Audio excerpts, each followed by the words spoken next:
right, let's get started. So the first thing that we're going to do is a demo. So today's lesson is going to be on concentration because this is something that both chemistry and biology covers. So if everyone could gather around, I'm going to start with a little demo. Here.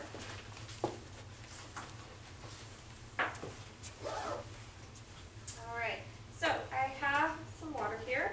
Some of my water is what color? Red. Very good. And some of my water is? Blue. And when I put them into this big tub of water, what do we think is going to happen? Going to get purple? Maybe. Maybe. One way to find it. Ready? Set. All right. So I have my blue. I have my red. This, and tell me what is happening. The blue falling down. The blue is falling down, and what's the red doing? The red is staying on top. So am I getting purple? No. Ooh, I'm not getting purple.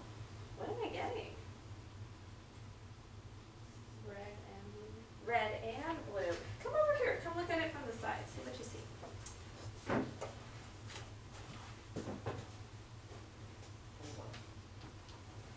at it from the side.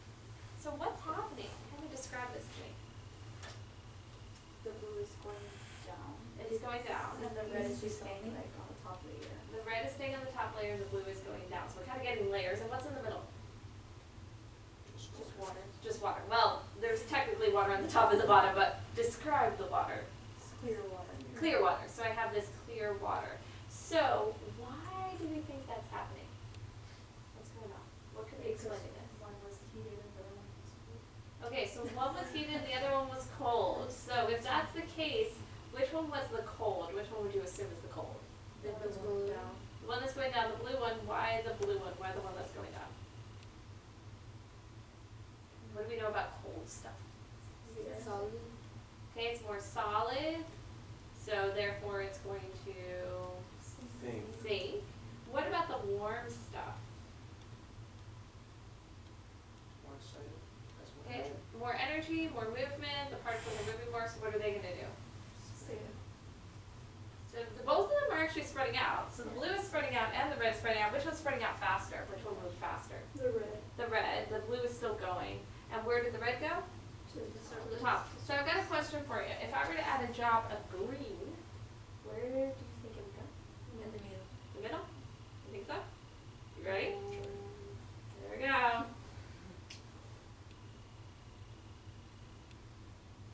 Let's see. What happened to the green? Oh. It is sinking. Why might it be sinking? Maybe it's more dense than the water. Maybe it's something to do with gravity.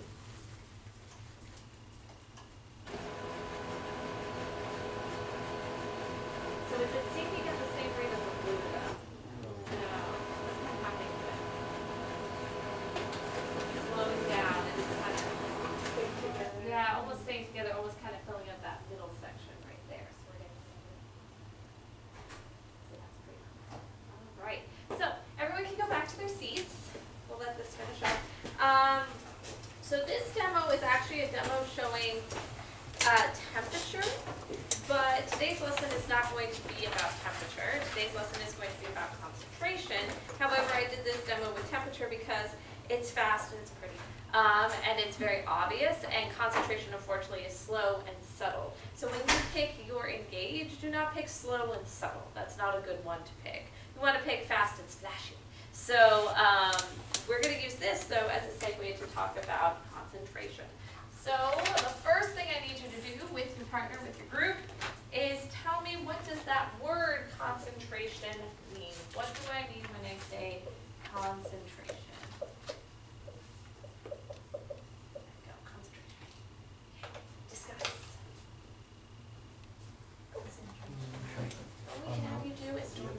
Over here. And even when your partner gets here. Oh wait, is your partner? Okay, no, she's not here yet. That was somebody just printing. There was somebody who walked in. Alright, and so you can all be a group of 2, and then you'll be a group of 3 with your partner. Yeah. Like, I mean, like, I don't know.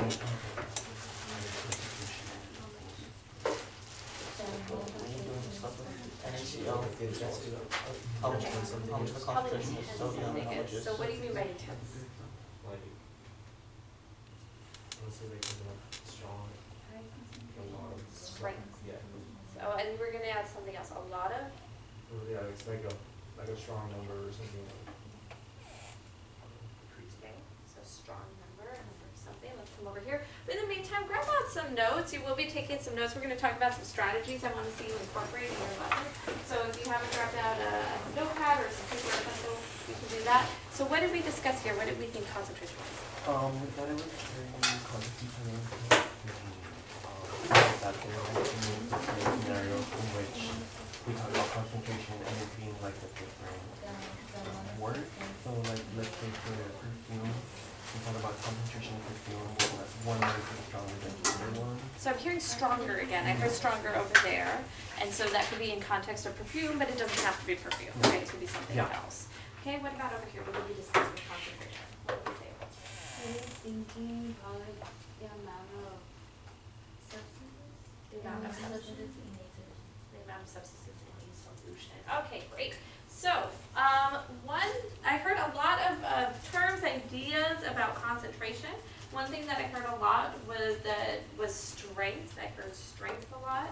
I also heard amount a lot. I'm going to go to this group over here, though. Tell us, what did you ladies come up with?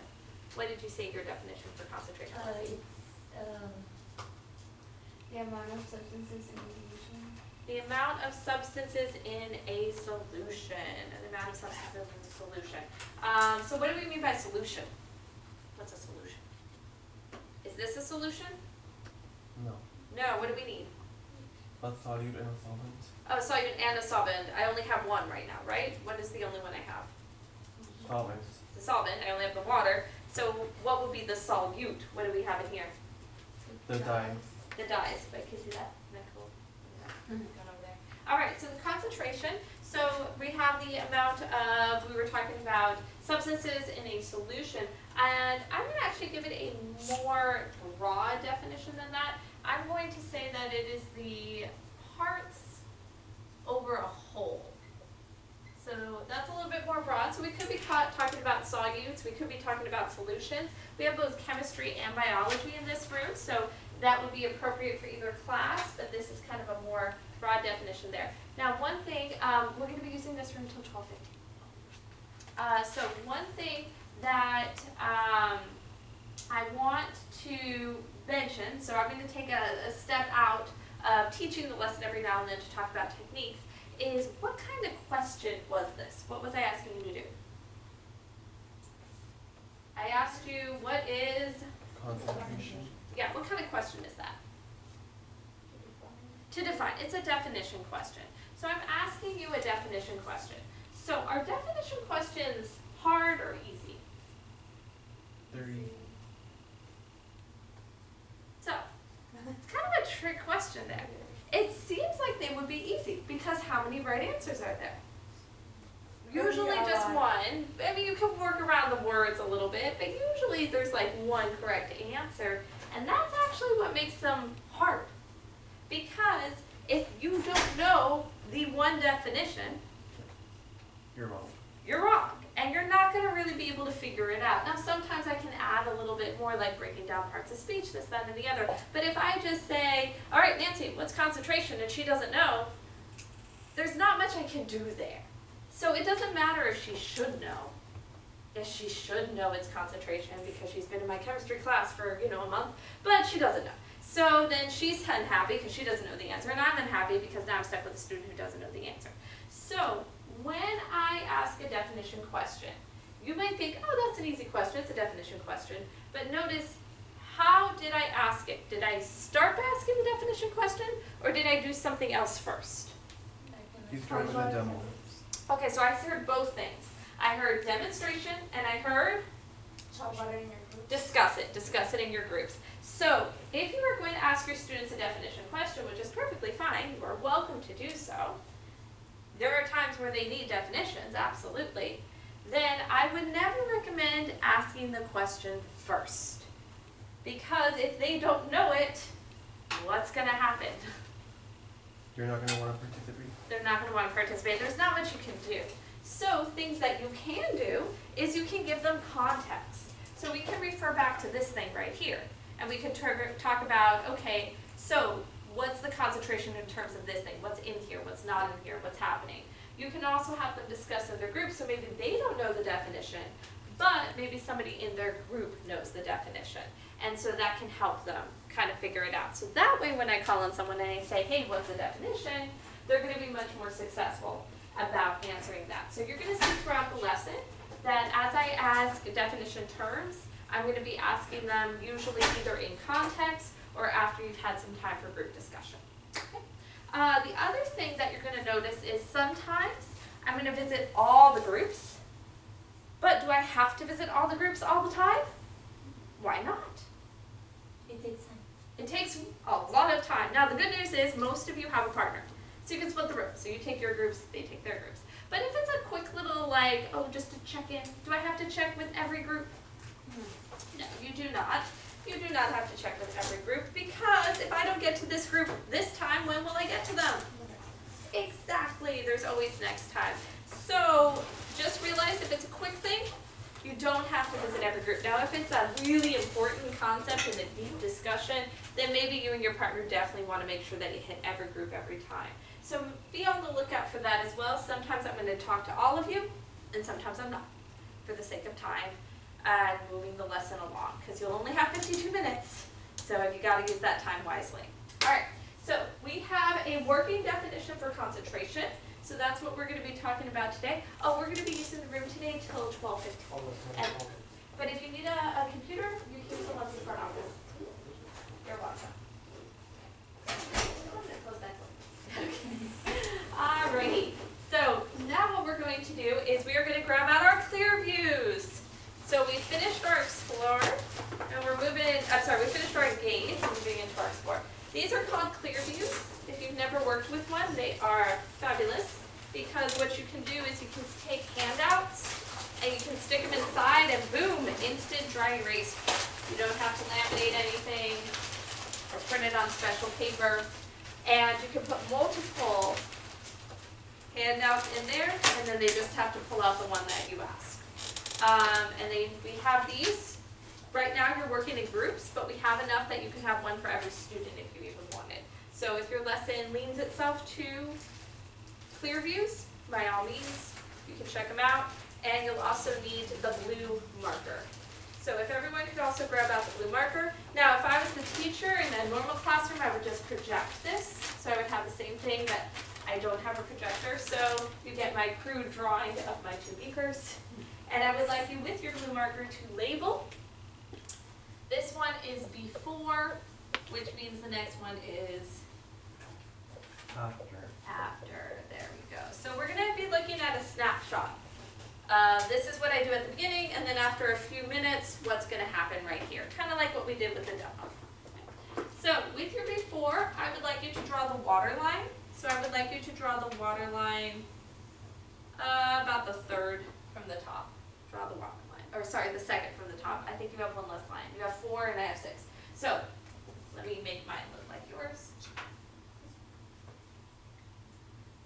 So draw it at about the second one. There we go. Okay, so draw your water line with the blue marker. Okay, now what we're going to do is we're going to add some red food coloring. Not really. So in your bag, there is another bag.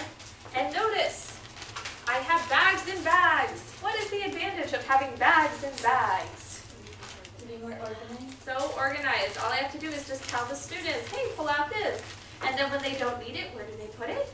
Back in the bag. How nice is that? So this is a great organization strategy. When you teach your lesson, have everything to go in the bag so they just pull out what they need and they can put back what they don't.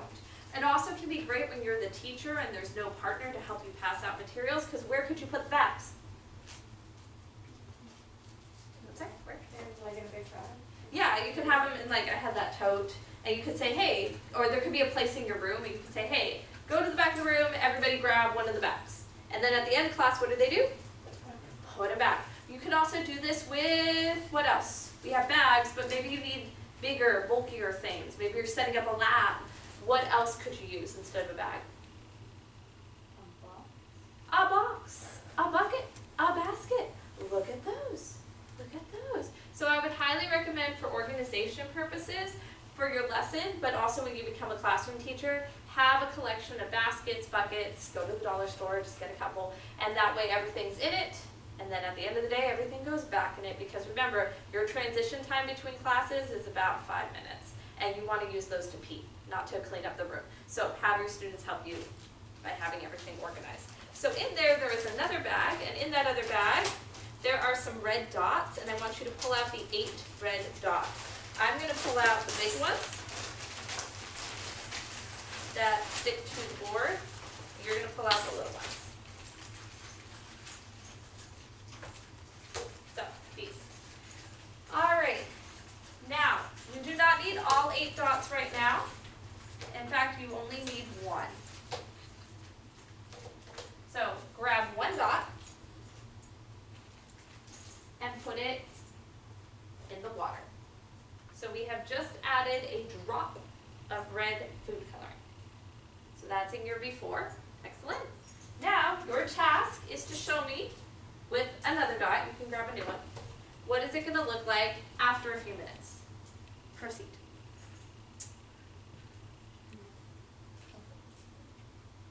Okay. Why there? Okay. So is it going to go all the way to the bottom? No. Why not?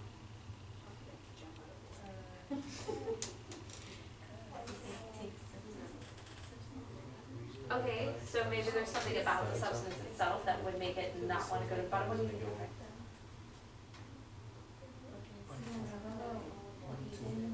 Sure, absolutely. It's supposed to be like the red dye, so it's always on top. Oh, why did it stay on the surface? Because it was heated. It was heated. Did I mention it was heated or not? That's not what she's asking. Not, so we actually don't know. We don't know if it's heated or not. So, would that change your answer? Yes, it would. How about here? What's going on here? We just overheard. So, where's your water line? Oh, where's the Did it change? Yes, slightly. Slightly? Why did it change slightly? Because we added a little more water. Would it be noticeable? Not really. Not really. Not with 1 drop of dye, right? That would be probably too little. So probably about the same place. And where did you put yours? Why there? Well, we're assuming it's, well, I'm assuming it's room temperature, and the same happened to the green that kind of thing hole. Oh, so the green was kind of in the middle because it was room temperature, so maybe if it's room temperature, it would be there. All right. Okay, so let's come back up here. Notice this time, did I talk to every group? No, I did not. So, you know, that's okay. You don't have to talk to every group every time. So now I'm going to have, this would be a perfect opportunity for popsicle sticks, but I don't have popsicle sticks. So I'm going to call on a volunteer to come up to the board and show us what they put for their aftershock.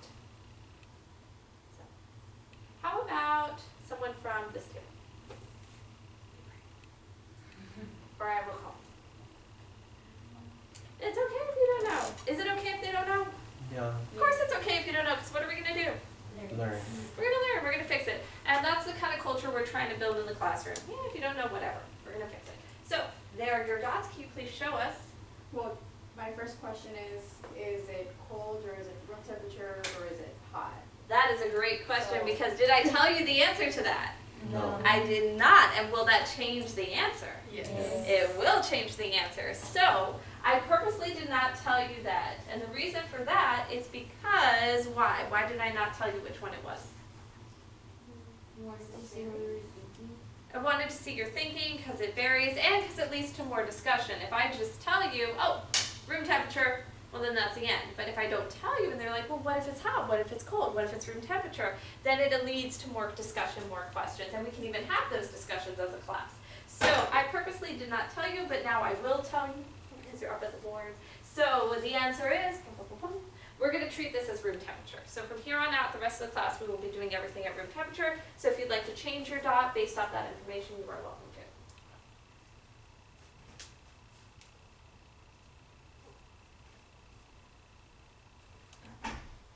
And then it eventually gets to the bottom.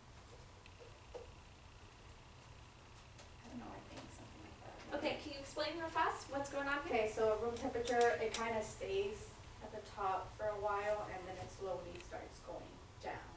Okay, so is this the same dot or are these different dots? They're all like spreading out. Okay, so so you have a seat, thank you. Did you want to ask I me, don't or you know. just scratching your head? What I Yeah. Did you want to make a comment or ask a question? Comment. Porque tenía la mano así. Oh no. You can. I just didn't know if you were raising your hand. No, I wasn't. Okay, so here what we have is we have the dot, and the dot is spreading out. So my question is, I think it's the same one. it's the same dot, and you're showing me this dot It's just spreading out. as spreading out. Did somebody else show it a different way? So that was because these back groups showed it a different way. So Denicio, come up here, show me how you showed it.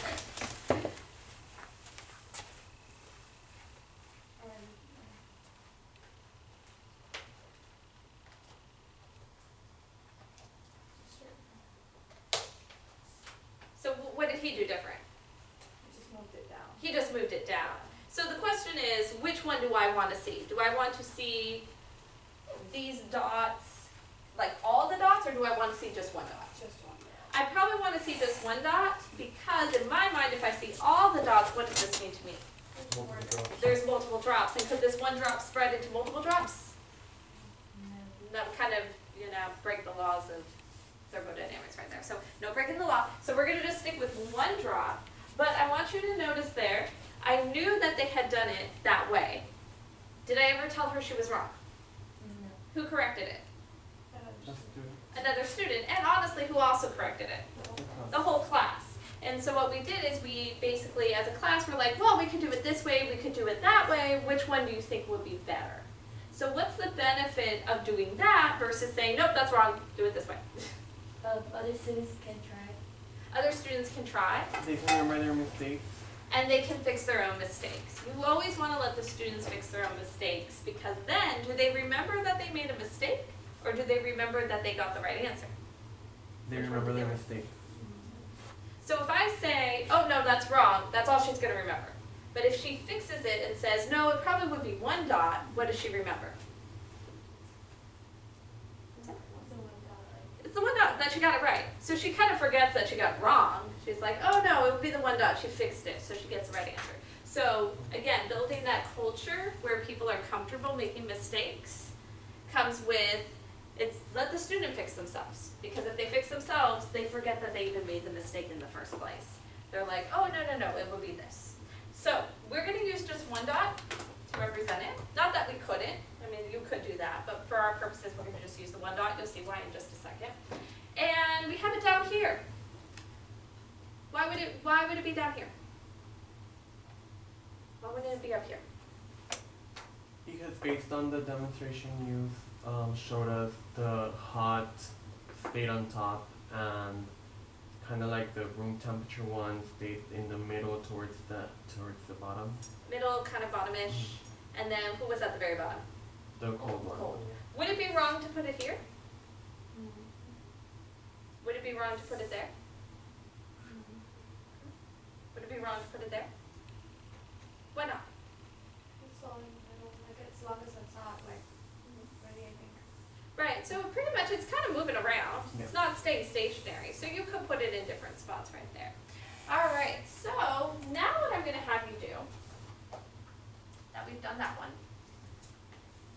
is tell me, what is this called? What is the dot doing? I need a word for this. What's the dot doing right now? It was up here, now it's moving around. So what's that called? I'm sorry? It's spreading, but I need a more sciencey word for dissolving. It's dissolving, right, it's dissolving. So notice again, I didn't ask for the word first, and we did it after the concept. If nobody knew the word, then I could just tell the word and ask you what it means. So it is dissolving. Let's add that as one of our vocab words. I always struggle with the ing. Is there an E or not an E in dissolving? That's good? Okay, so it's dissolving. It's dissolving. And there's another word that we could also use. It is diffusing.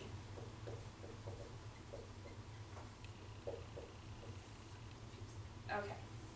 Alright, so it's dissolving, it's diffusing, it's moving around in the container. But remember, this lesson is not about diffusion. This lesson is about concentration. So if I wanted to change the concentration, and this kind of comes back to what we saw a little bit earlier, if I wanted to change the concentration, there are two ways. One's obvious, one's not. Talking to groups. What are the two ways I could change the concentration? So you did one of them. What was one of them? Lower the water.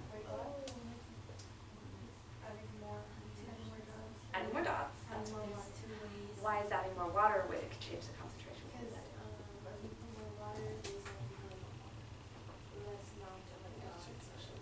So there may not be less dots, but what are we going to do? The ratio changes. Exactly. Because remember, it's parts out of the whole. So it's not just the dots, it's also the... Alright, let's see if we came up with the two. High concentration. So those would be examples of concentration, but what could I put in the picture that would affect the concentration? Once yesterday. Exactly. More water, more substance. Alright, let's check here. Did we get the two? Well, we said that adding more drops of the dye Adding or more on drops. flinching to the water. You got it. We got both. Excellent. Alright, everybody got them. Everybody got both. So what are the two? One is the Adding drops. adding more drops and or adding more water. Everyone can usually come up with the drops. The tricky one was which one? The water. We tend to forget, oh yeah, I can add more water. So if I add more drops, what's that doing to my concentration? Increasing it or decreasing it? Increasing the concentration. There are more parts in the whole. What is the whole? What's the whole in this case? Water. Not just water. All of it together. Water and drops. So one way we can symbolize concentration if you're in a chemistry class is with the brackets. So if I wanted to increase the concentration, I would add more drops. What's a way I could decrease the concentration? Adding water. Why would adding more water help? There's gonna be It lowers the concentration of the dye. So is there less dye? No. There's the same amount of dye, but there's Yeah, more the water, so it's lowering the ratio. It's lowering the ratio. Because remember, this is a ratio part of a whole. So the ratio of water to dye, and there's like a word for that as well. When I add more water, what am I doing to it? So like I'm making lemonade and it's too sweet. So I add more water. You're diluting it, yes. Looking for the word I couldn't Yes, think of. and that's okay. Again, words are tricky, so if they don't know the word, you can give it to them and then just ask them what does it mean. So if I add more water, I'm diluting it, and if I add more sugar, what am I doing?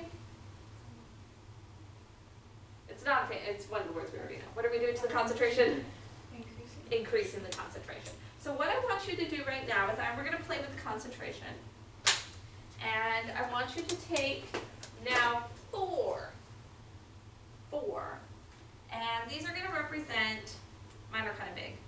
They should fit better on yours. This is going to kind of represent a bigger drop, like a bigger drop of the dye. So I'm squeezing a nice big drop of the dye. There are 4 circles now. This is my before. Could you please show me your after? What would happen if I increase the concentration to now 4 drops of dye?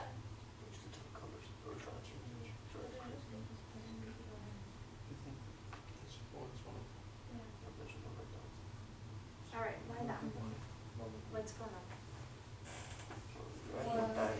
Increasing to water, just another percentage. Not sure it actually matters. Just like for They're basic spreading actions. out. Would this happen? Would they all do that? Why not? Less. So based on what we saw, Yes. that we don't see them all clumping, what do we see them doing? Think about it. So what's happening over here? Talking about this. Why is it Feels spreading out? less. This is one big die, so it's slow and steady. It's slowly spreading out the solid there. But could they come? That'd be awesome. You're shaking your head no. Yeah. They're floating around everywhere. So they're sort of mixing with the water as well. They're dissolving in the water. That's one of our terms that we had before. So if they're dissolving with the water, they would not stay in that one area. They would spread out. Okay. All right. So let's bring it back up here and talk about what's going on. I need another volunteer to show us what their group did. This time we'll go with Jesus. Up here. Thank you for volunteering. What did your group decide? So since there was more dye, they were going to be spreading around the water. They're spreading around the water. I think when I walked around the room, I saw that from everybody, that they were spreading around the water. Could they do this? Would they do this? Just in one place. Just stay in one place. What do we think? Did they do that? We didn't see that, so why are they not doing this? Let's see. Why are they not doing this? It's not cold, but even with the cold, did they stay in one place? It took them longer, but what did they eventually do? They still spread out. So why are they not clumping together? Why do we not see them clumping together like this? Why not this? All right, so not everybody's sure. So go back to your groups, discuss why not clumping together. Why not? It's not solid. It's liquid, so it takes space in the container. What would be the difference? What does the temperature do?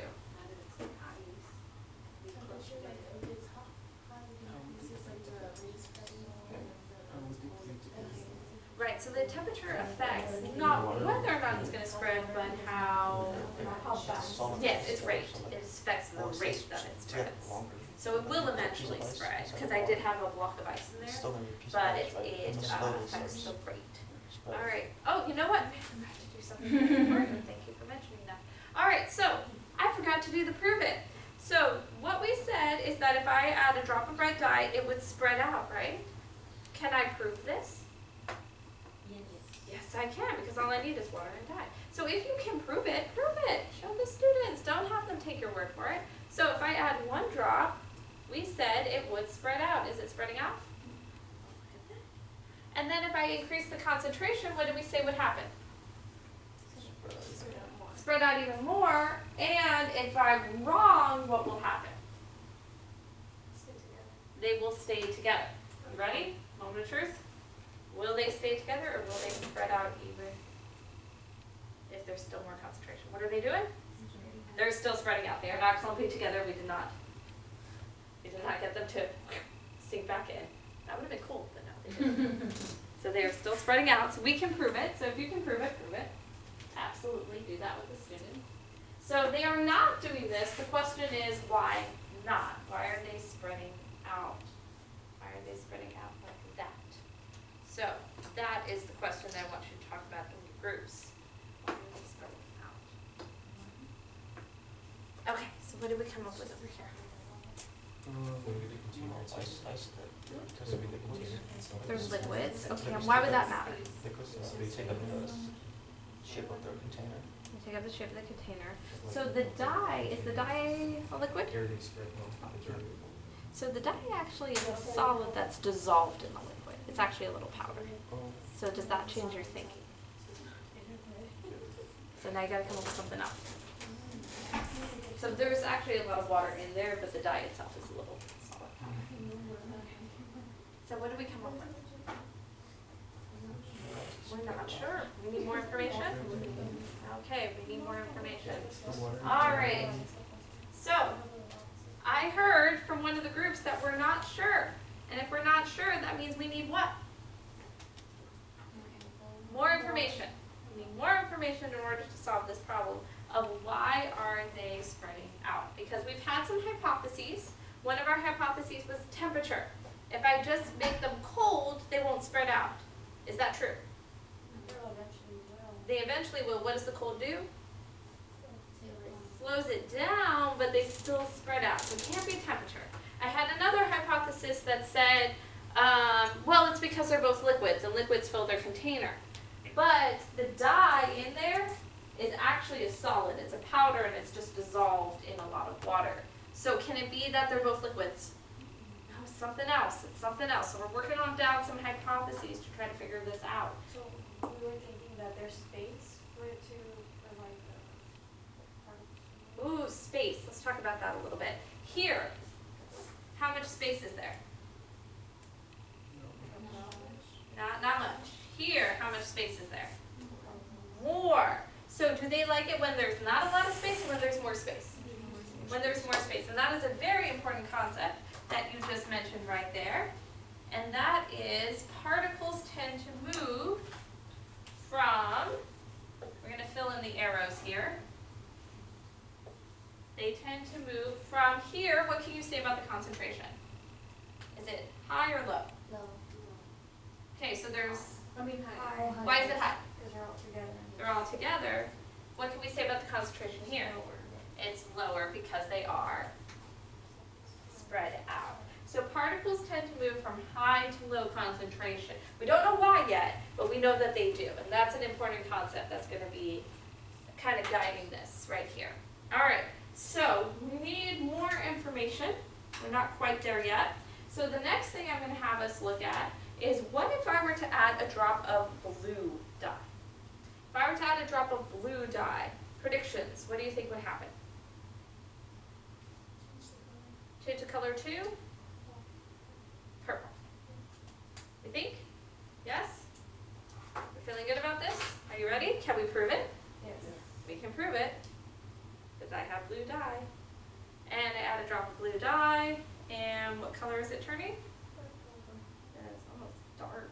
It's like maybe too much blue dye. It's like grape juice, you know, right? But it is purpley. So are we getting red and blue, or are we getting purple?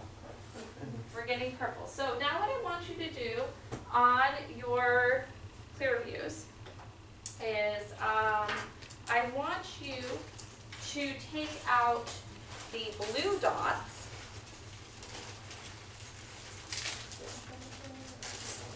and I want you, and I don't have blue dots, I have yellow ones, so I put blue posties on them. And I want you to grab out 4 blue dots, and I want you to make a second drop. This is my blue dot drop. And then I want you to show me what's going to happen. We're getting purple. What's happening? Oh, put them in the after. Show me in the after. Okay. So what's going on here? They're mixing? So you're putting them on top of each other to make purple. So, whoops. Oh no.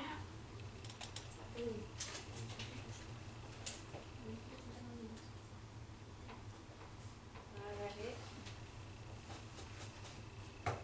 And then you're spreading it out like this. Why are we spreading it out like this? What did we just talk about? Was it together though? Or the particles will not have concentrations to go. So they're spreading out like that. Okay. Alright. So now what I'm going to do is I'm going to do a technique called a negative example. I've actually been using these throughout the whole lesson. They are some of my favorites.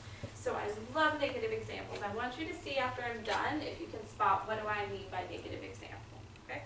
Alright. So I have my blue dots right here. And I need someone to show me what they think is going to happen after a few minutes.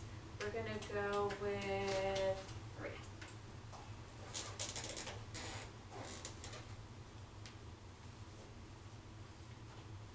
Okay, they won't stick to each other because the magnets aren't strong enough, but you would put them on top. Right. Okay. Okay, Same area position. alright. So, she would put them on top right here. If I put them on top, would I get purple? No. No. Why not? Why not, do you think so? Well, if it's on top, it's representing that it's covering it. But covering they're it. actually mixing. They're actually mixing. Okay, so instead of putting it on top, where would you put it? Like half of it on top of the other one. Like this? Yeah. Okay. So, here's the question. Is this correct?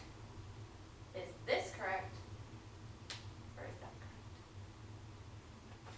Where it would just be spread out like there. So, one of those three is correct. Which one is the correct one? So you have three options.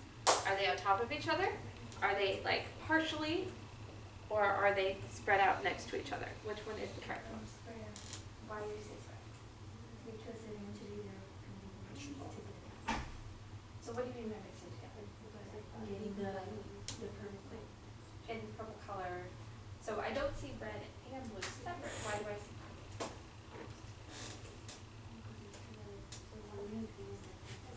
Would it? What would that mean? What if they were on top? What does that mean? Here means it's like they're next to each other. What does this mean? They create another color, but what are they physically doing? They're combining. What do we call that when they combine? What's that called? When they're like physically together. Bonding. They're bonding. So the question is, are they bonding? Or are they just next to each other? So, let's think about that. Let's think about that. Okay, so let's bring this back. If we were to put them on top of each other, what's going on here? What is this called? If they're actually bonding. This is called bonding. So, in order for them to bond, they need to do something. They need energy to bond. We would need energy for them to bond. And that means that they would be bonding together. However, is this lesson a lesson on bonding? What is this a lesson on? Concentration. So am I putting any energy into these so they can bond? No, I'm not. So, they are not actually bonding, but we're still seeing purple. Why is it like this? What's going on, Maria?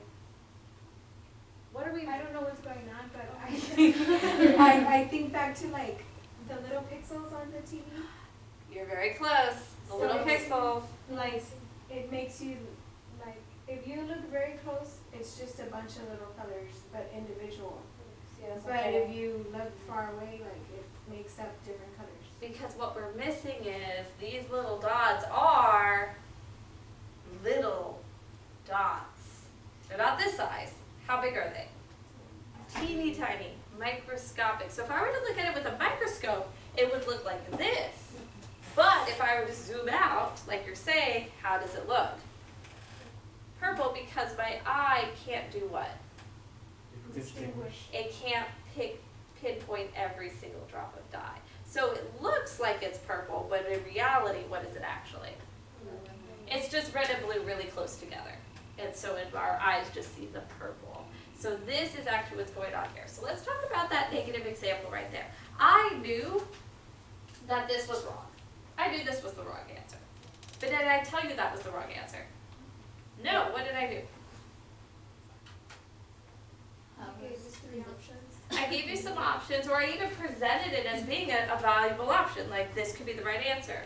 Or I could have called on a student who had the wrong answer, and I purposely knew they had the wrong answer, and I did that before, because I wanted you to see the wrong answer. Now that seems really weird.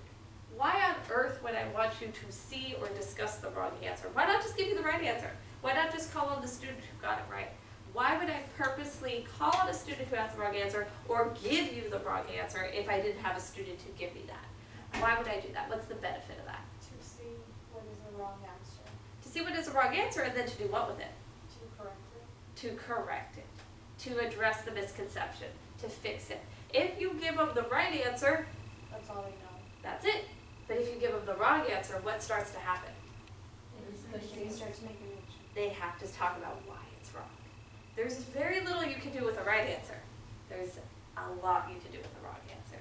So, negative examples are some of my favorite things to incorporate. I'd love to see you incorporate some of your lesson.